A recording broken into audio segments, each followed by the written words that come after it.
Assalamualaikum warahmatullahi wabarakatuh. Bismillah. Ganti nyebut asmane Gusti Kang Moho Welas lan Moho Asih. Di sini saya ingin sedikit memaparkan teman-teman mengenai puasa. Ada yang berkata bahwa ketika kita melakukan puasa selama 40 hari, entah itu mereka beralasan dengan puasa muti, puasa ngebleng, puasa pati geni, puasa nyire, puasa ngerowo dan lain sebagainya, mereka bilang apakah bisa untuk melihat alam gaib, atau mereka justru terkena apa itu yang namanya dogma atau stigma dari masa lalu bahwa orang yang melakukan puasa dalam jangka panjang ini biasanya bisa melihat hal-hal yang bersifat di luar nalar. Jawabannya sederhana teman-teman, bahwa puasa itu tergantung suatu niat. Jika niatnya mereka ingin melihat hal-hal yang seperti ini, bisa saja terjadi. Tapi dengan catatan, kalau memang niatnya seperti ini, carilah guru. Tapi pada dasarnya, puasa itu tidak terus lantas kita bisa melihat alam gaib itu, tidak. Yang pertama yang perlu saya jelaskan bahwa ketika kita berpuasa, itu adalah sikap pengontrolan terhadap nafsu. Kita tahu sendiri bahwa nafsu itu ada 4 perkara: amarah, alwamah, sufiyah, dan mutmainah. Keempat nafsu ini itu tidak lantas menuju kepada keburukan dan tidak lantas menuju kepada kebaikan. Contohnya nafsu amarah. Amarah memang benar, amarah itu sikap marah, sikap ego, dan lain sebagainya. Tapi kalau orang terlalu baik tanpa suatu kemarahan, ini juga akan sangat berbahaya teman-teman. Mereka tidak bisa memberikan suatu hal yang sifatnya protek kepada diri mereka sendiri.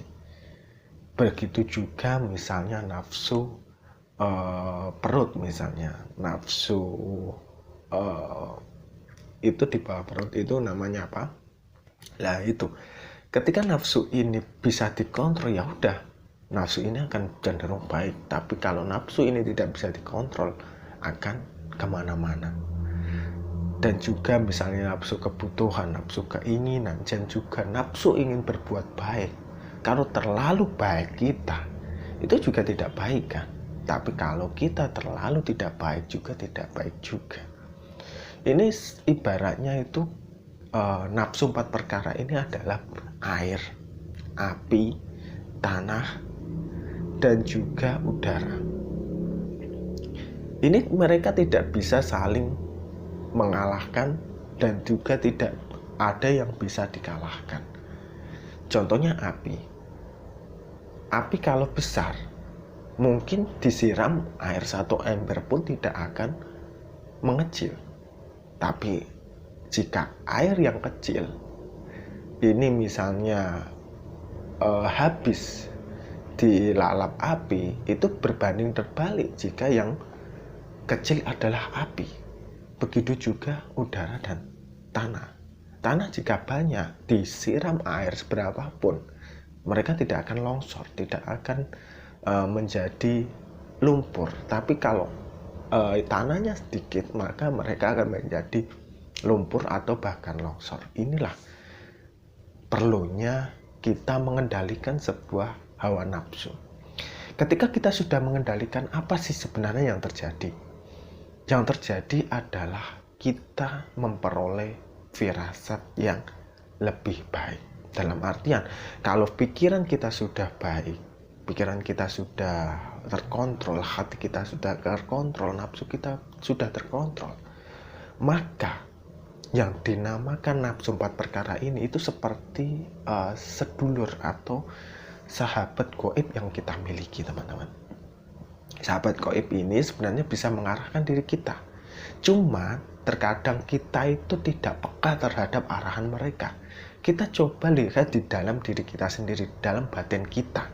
Terkadang kita seperti ngoceh sendiri. Ini sebenarnya itu bukan dari alam pikiran kita, tapi sedulur kita atau sahabat gaib kita itu memperingatkan. atau justru memberi suatu arahan petunjuk. Dan ini hanya bisa dilihat oleh orang-orang yang peka.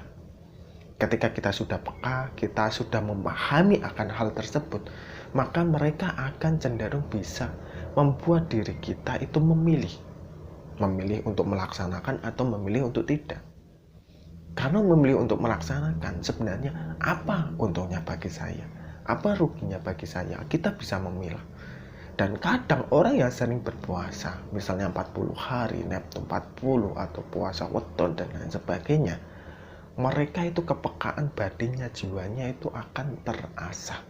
Misalnya ada orang melakukan hal ini, hei, kamu akan mendapatkan ini loh kalau kamu melakukan ini. Maka itu adalah suatu kepekaan yang ditunjukkan melalui lisan, tapi itu berasal dari dalam diri dia.